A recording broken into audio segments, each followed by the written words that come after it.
खदीजा बेगम के बाप के पास काफ़ी दौलत थी, वो एक बहुत बड़े ज़मींदार थे। तो रात को अपनी फैक्ट्री खड़ी करने के लिए उनकी एक ज़मीन चाहिए थी, मगर खदीजा बेगम के बाबा ने वो ज़मीन बेचने से साफ इनकार कर दिया। उन दिनों वो लोग खदीजा बेगम के लिए रिश्ता भी देख रहे थे, और जब ये बात तुराब खान को पता चली तो उन्होंने उनके सामने ऑप्शन रख दिया कि वो खदीजा बेगम से शादी करेंगे, मगर जहेज़ में उन्हें वो ज़मीन तुराब खान के नाम करनी होगी। बस फिर क्या था, खदीजा बेगम के बाबा तो वैसे भी उन्हें जल्द से जल्द रुखसत करना चाहते थे, जिस वजह से उन्होंने आओ देखा ना ताओ 5 दिन के अंदर अंदर उनकी शादी एक बेहिस इंसान से कर दी। वो दिन था और आज का दिन। खदीजा बेगम सिर्फ साल में एक बार अपने मैके जाती थी, मगर जब उनकी माँ का इंतकाल हुआ तो उन्होंने वो भी छोड़ दिया जाना। बाप भाई कोई पूछता ही ना था, तो उन्होंने भी जाना छोड़ ही दिया। तो राब खान के घर में उन्हें सब कुछ मिलता था, मगर शोहर का प्यार कभी ना मिल सका। उनके होते हुए हवेली से बाहर रात गुजारना, शराब पीना, और जब खदीजा बेगम कुछ कहें तो उन पर हाथ उठाना तो राब खान की आदत बन गया था। इसके बावजूद भी उन्होंने सब्र से काम लिया, और फिर जब उनके घर राइत पैदा हुआ तो कुछ वक्त के लिए तुराब खान का रवैया बदल गया। वो उनसे प्यार से ना सही मगर सख्ती से भी बात ना करते थे। कुछ अरसे तक सब ठीक चलता रहा, मगर जैसे जैसे राइत बड़ा होता जा रहा था तो तुराब खान उसे अपने साथ रखने लगा था। लेकिन खदीजा बेगम नहीं चाहती थी कि वो अपने बाप की सोहबत अपनाए, इसलिए उन्होंने उसका ध्यान स्कूल और मदरसे की जानिब लगा दिया। वो उसे घर में ही अपने साथ रखती, बाहर बहुत कम जाने देती, जिस पर तुराब खान और उनका बहुत बार झगड़ा भी हुआ था, और फिर वापस नौबत हाथ उठाने की आ जाती। और अब जब इतने सालों बाद फिर से वो माँ बनने जा रही थी तो तुराब खान का रवैया फिर से सर्द हो गया था। उन्होंने साफ साफ खदीजा बेगम को कह दिया था कि इस बार उन्हें बेटा ही चाहिए, मगर वो ये भूल गए थे कि ये सारे मामलात तो अल्लाह के हाथ में होते हैं। खदीजा बेगम की तबीयत उन दिनों परेशानी की वजह से काफ़ी ख़राब रहती थी, मगर वो अपना ध्यान भटकाने के लिए राइद को हमेशा अपने साथ रखती, और राइद वो तो था ही बहुत समझदार। अपनी माँ को परेशान देखते फ़ौरन उनके साथ इधर उधर की बातें करने लग जाता कि वो अपनी परेशानी भूल जाए।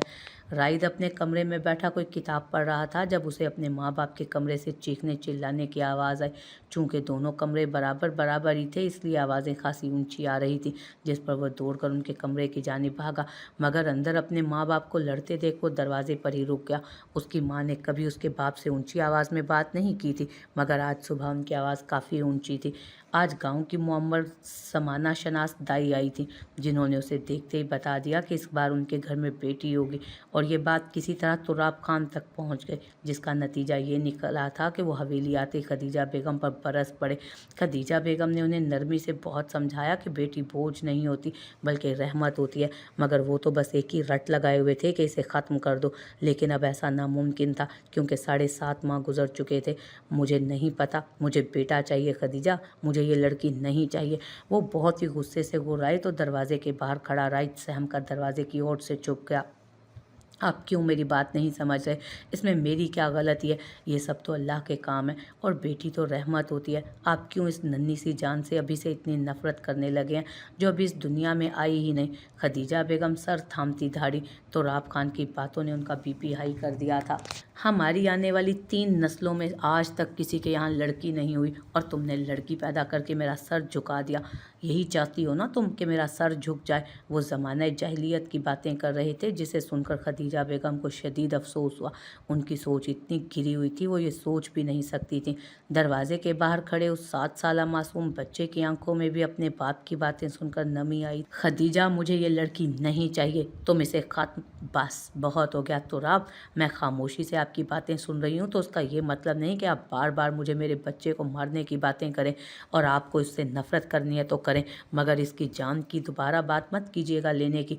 खदीजा बेगम गुस्से से उनकी बात काटती चीखी तो तुराब का गुस्सा सवा नेज़े पर जा पहुंचा। उन्हें हरगिज़ ये गवारा न था कि एक औरत उनसे ऊंची आवाज़ में बात करे। इससे पहले कि राइद अपनी रोती हुई माँ के पास जाता, एक ज़ोरदार थप्पड़ के साथ खदीजा बेगम पीठ के बल ज़मीन पर गिरी, जिससे कमरे की फिजा में दिल खराश चीख बुलंद हुई। मामा! अपनी माँ को तकलीफ में देखते राइद भाग कर उनके पास आया। उसकी आवाज़ पर जा तो राब खान जैसे होश में आए। खदीजा बेगम को ज़मीन पर पड़े तड़पते देख वो जल्दी से राइद को साइड पर करते उनका नीम बेहोशी में जाता वजूद बाजुओं में भरे बाहर की तरफ भागे। उनके पीछे राइद भी लपका था। स्पीड में गाड़ी चलाते वो अस्पताल पहुंचे तो राब खान को देखते ही डॉक्टर ने उनका ऑपरेशन फौरी शुरू किया था। वो बेचैनी से इधर से उधर टहल रहे थे, जबकि राइद वहीं बेंच पर बैठा रो रहा था। उसकी माँ तकलीफ में थी, जिसका एहसास राइद को अपने अंदर हो रहा था। पास बैठी मुलाजमा उसे चुप करवाने की कोशिश कर रही थी, मगर वो उसकी सुन ही नहीं रहा था। ऑपरेशन थिएटर का दरवाज़ा खोलते डॉक्टर बाहर आई तो उसके हाथ में सफ़ेद चादर में लिपटी छोटी सी बच्ची थी, जिसे देखते ही राइद जल्दी से उनके पास आया। मुबारक हो, बेटी हुई है। उसने तुराब खान की जानिब बच्ची को बढ़ाया, मगर वो हाथ कमर पर बांधे लाताल्लुक से खड़े रहे। यहाँ तक कि उन्होंने अपनी बेटी को एक नज़र देखना तक गवारा न किया था। बस गर्दन से मुलाजमा को आने का इशारा किया, जो उनका इशारा समझती फ़ौरन आगे आई थी। मेरी बहन को मुझे दे दें। राइद ने मासूमियत से आगे हाथ बढ़ाया। नहीं राइद, तुम लोग। राइद को मना करते उन्होंने मुलाजमा से कहा तो वो एहतियात से बच्ची को थाम गई, जबकि डॉक्टर ने अजीब नज़रों से उन्हें देखा। कैसा बाप था जो अपनी ही बच्ची को नहीं ले रहा था, जबकि राइद बेचारा उस मासूम को देखता रहा। डॉक्टर, मेरी बीवी कैसी है?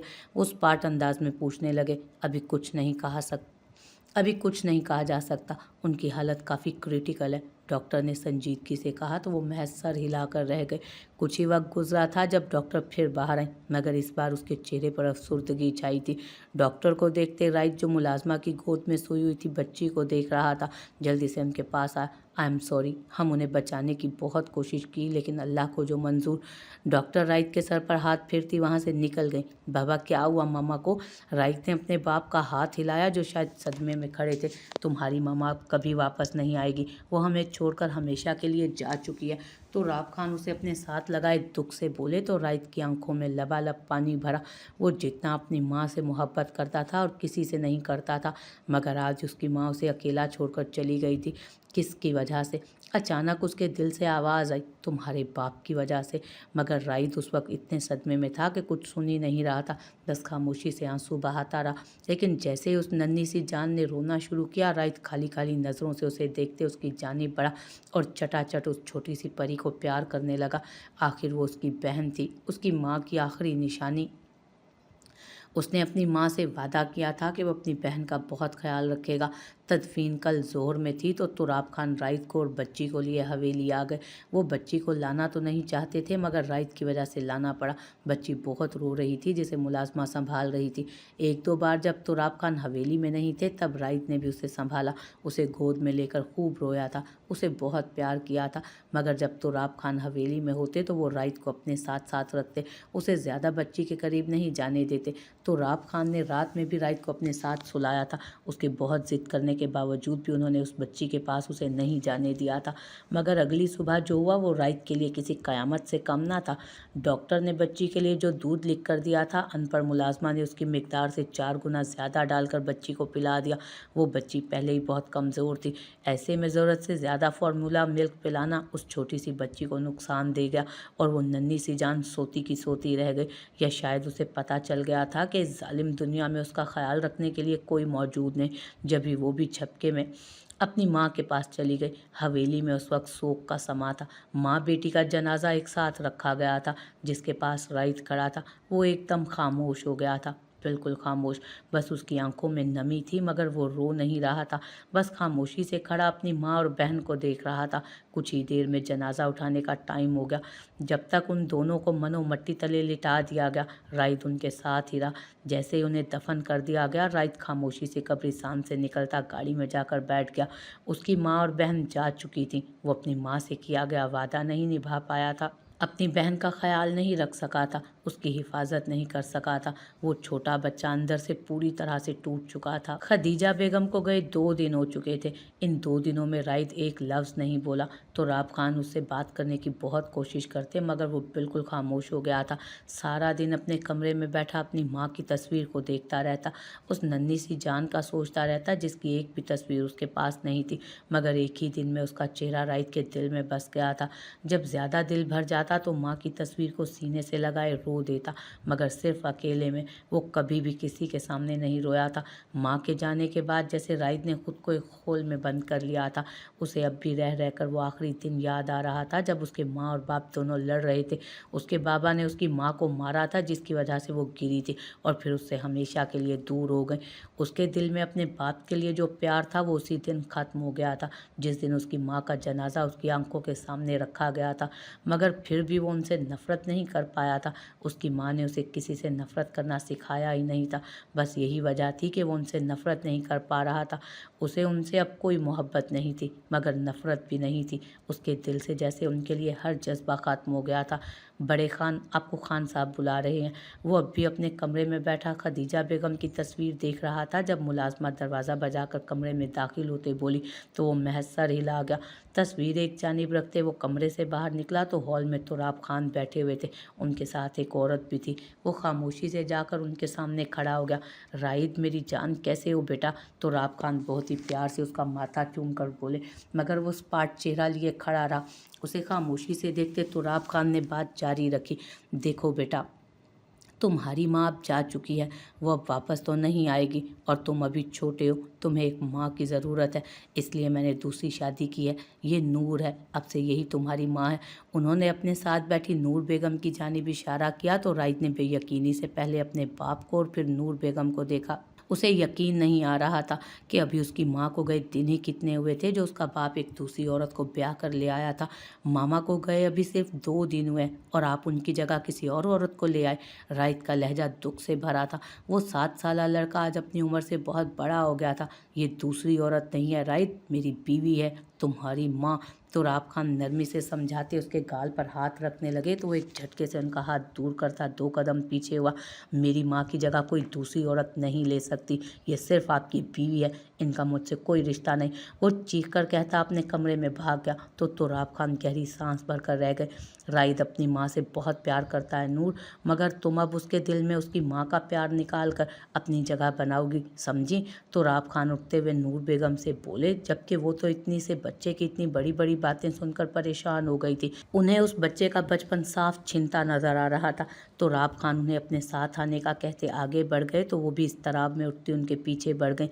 उनके दिमाग में तुराब खान की बात चल रही थी, वो कैसे एक औलाद के दिल से उसकी माँ का प्यार निकाल सकती थी। किसी का प्यार से दिल से निकाला तो नहीं जा सकता, हाँ अपनी जगह ज़रूर बनाई जा सकती है, जिसकी वो पूरी कोशिश करने वाली थी।